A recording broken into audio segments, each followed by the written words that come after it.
I'm moving my entire space exploration game with millions of procedurally generated solar systems into the Godot game engine. Here's how it's done so far.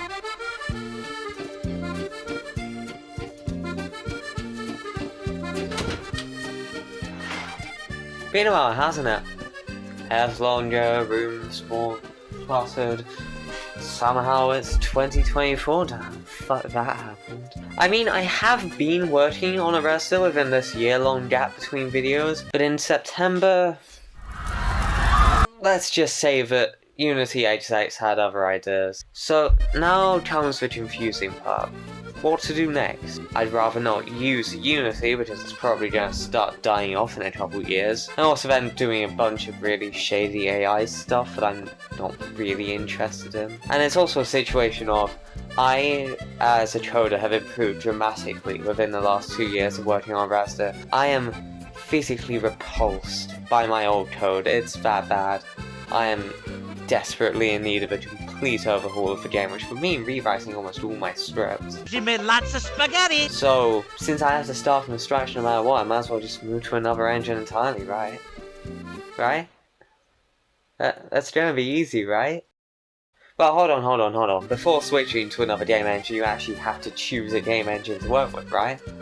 So, I mean, there's Unreal Engine, which has good graphics and shit, but that'd mean I'd have to learn C++ or the whole blueprint system. What the fuck is that shit? I mean, if I have to learn C++, I might as well just make my own game engine using that and OpenGL, but I mean, there's also Godot? I mean, they have recently done like 10 times better 3D support. They have some sort of shaded graph-like thing, and C# implementation is pretty alright. Actually, more up-to-date than Unity's. I mean, hell yeah. Yeah, that sounds good. That'll make my life way easier. And so much easier. What could possibly go wrong? It can't be that different from Unity, right? It can't be that different from Unity. I can just copy-paste my scripts, right?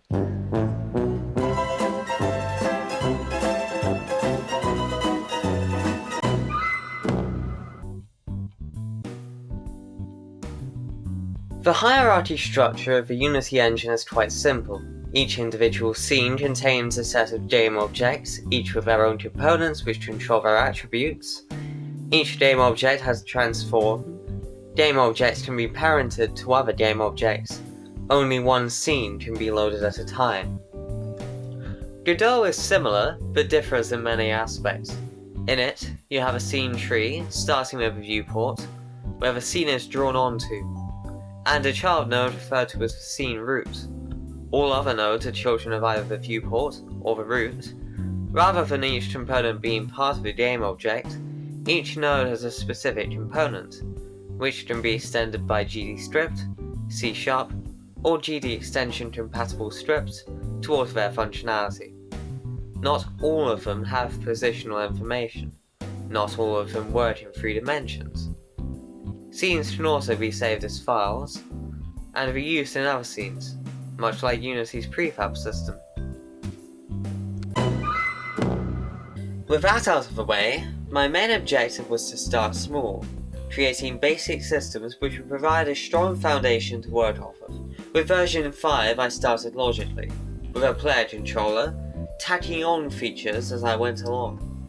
So, the original versions of ARESDA all have the ship, the main spacecraft, be the sort of focal point. It's not the best option, because I would rather have the EVA player be the center of focus for this version, because then you can have multiple of your own ship be spawned in and be controllable. But I'm starting with also creating a spacecraft base class here. So this will be inherited by the NPC data class and the, player control class. This is sort of a base spacecraft control system, so here you will have the default autopilot modes 1 through 4. You will also have virtual voids for mode 0 and mode 5 as well. Rather than succumb to this logical fallacy, which often leads to your code resembling heavily matted hair which hasn't been brushed in weeks, I took things from a different approach. Since all strips have to inherit the type of their parent node, it's much easier to create a set of base classes, like objects affected by the game's custom physics layer, objects which have a fixed orbit, and other such attributes. Doing so makes it far easier to implement new features, without having to worry about updating 22 different strips to use it. Yeah, I've got nothing to add to this one. So, now that's out of the way, let's put on some grandiose music and see what this new version has to offer so far.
Looks alright, doesn't it? So, what's changed then?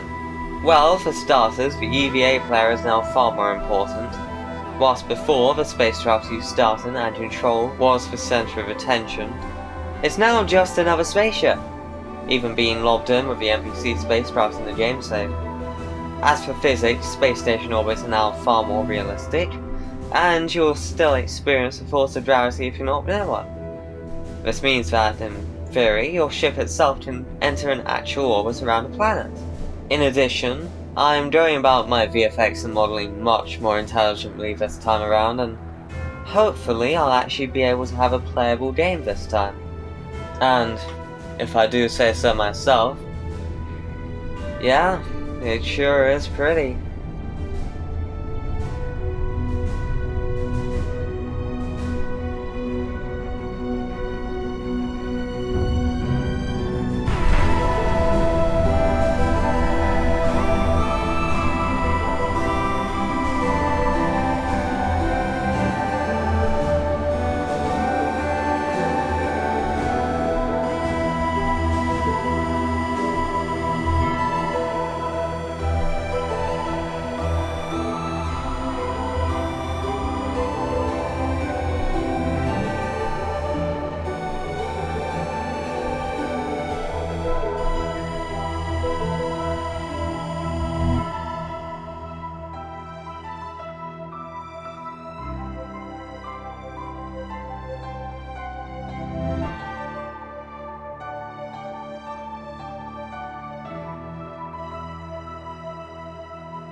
And that's basically it so far in terms of what I worked on.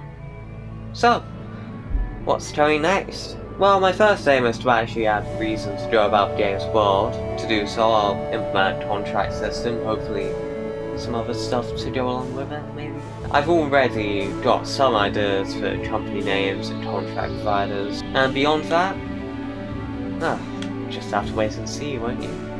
In the meantime, I'm planning to post some stuff on YouTube Shorts. I'm going to try and make that slightly more regular for my upload schedule, so check that out if you want to see more, I guess. I'm trying to make these videos slightly shorter since most of the previous videos were just boring, so